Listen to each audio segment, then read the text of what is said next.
Welcome to Thrive Smart Systems.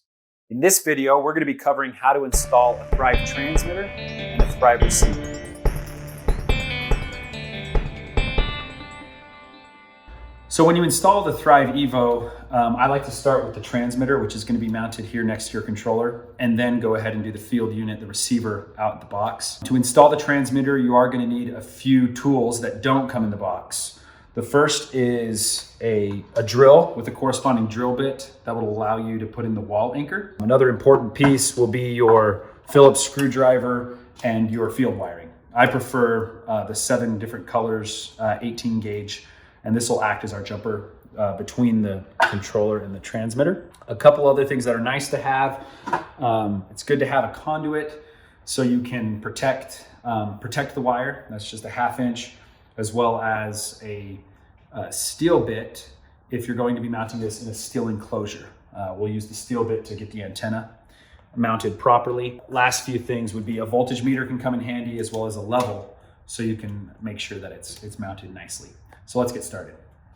So now that we have all the tools, I like to come to the controller and identify where we're gonna, what stations we're gonna be switching to wireless.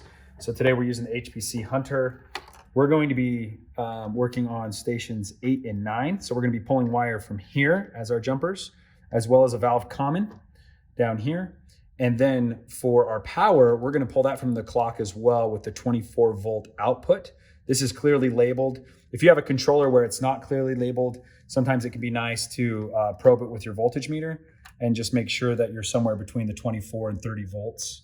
And then we've identified that this is where we're going to be doing the knockout over here. So now that we understand the setup, let's go ahead and mount it. So to get this onto the wall, first you want to identify where it is you want it, and then go ahead and drill your first hole and put in the wall mount. Once you put that in, go ahead and put in your first screw, and we're going to go ahead and hang the transmitter before we drill the second hole. So now that that's on, this would be a good time to go ahead and grab your level, ensure that it's how you'd like it. Once you have it that way, you can come in here and mark it. Mark where you're gonna wanna drill. Then you can remove this, go ahead and drill and put in your second wall anchor.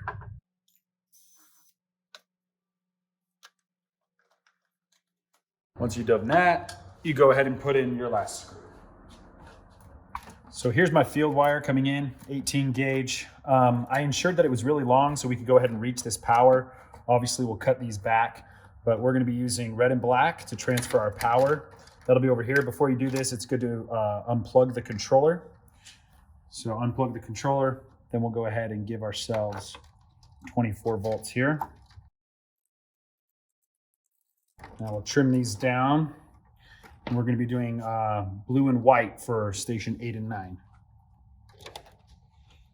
Now we're going to go ahead and remove 8, which is this brown one here, and 9, the one right above it. Those are the ones that need to be wireless. We're going to replace that one with blue here. I'm just trying to keep colors consistent. Come here, brown over here. And don't forget to put in your ground. Now that we have everything wired up over here, we can now switch our attention over to the transmitter. So now we have the jumper field wiring coming in here. We'll just finish this up by putting red and black to the power input over here on the left-hand side. You'll see that there it says 24 volt input, just to remind you what it requires. So red and black. Then we'll jump over here to our common. And then over here we'll do our stations. And these two can be used for future expansion. Now that everything is wired correctly, you go ahead and power on your controller and go ahead and power on the transmitter. It's not going to be connected until you power on the receiver, at which point everything will be connected. Up here, you'll be reading your battery power, and right here is your signal strength. Right now is a great time to note that if this is mounted in a steel enclosure, you're going to want to purchase our pancake antenna. So you'll just unscrew this right here. You will go ahead and drill a hole through the steel enclosure, and mount that and the pancake antenna on top. But for now, we're going to be using this. And on the orientation for this, for installation, we like to keep it vertical. If needs be, we'd like it straight down, but this will reduce your range. Of course, you can always look at your range to see exactly how far out you are. So let's go ahead and mount this in the field. So before we install the receiver, I want to go over a few things that you want to make sure you have on hand. The first is going to be the DC latching solenoids. Make sure that those match the existing valves that are in the box. You're going to want a drill. It'll be nice to have a Phillips head as well as a 3/16 inch drill bit. And then the things that come in the box. You should have your mounting template, the provided wire nuts, 2 truss bolts, and of course, your receiver. Go ahead and put in the 9-volt batteries on the receiver.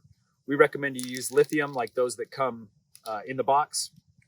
And then go ahead and screw these down hand tight. Don't use a machine or else you could accidentally strip those. When you power it on, you should see all the lights flash. And now it's going to be in startup mode. During startup mode, it will communicate constantly with the transmitter. But after 30 minutes to an hour, it will go into power saving mode and then only communicate every 90 seconds. So let's get started.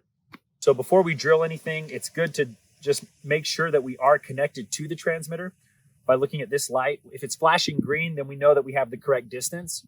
Once it's installed, we'll check that again just to make sure that we have connection. From there, we're going to place the mounting template on the top of the valve box lid and go ahead and drill where it says drill here. I've already done that on this particular lid. From there, you can go ahead and remove the lid and insert the truss bolts through the hole. And there's a nut already embedded in the receiver. So from there, you just stick it with the ribs facing up against the valve box lid through these truss bolts. From there, you just simply screw it on. Make sure that it's nice and firm. And then from there, the black is going to be your common wire. And then the red, we just want to go ahead and do station 1 and station 2. And then we will just wire net them directly to your DC latching solenoid. So now that you have your transmitter and receiver properly installed, it should look something like this. You're going to have a lot of green lights. This top row will tell you the battery strength of the receiver out in the field. And then the bottom row will be telling you the signal strength between the transmitter and the receiver. This light down here in the bottom right will blink every time that they communicate. And of course, this is your power LED.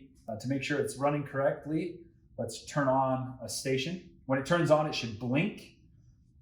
That means it's sending the signal and it will go solid once the water has turned on. So the water has successfully turned on and you have successfully installed a Thrive Evo. If you have any other problems and it didn't turn out this way, just visit our website and you can cover our troubleshooting guide, or you can scan the QR code right here to quickly get help.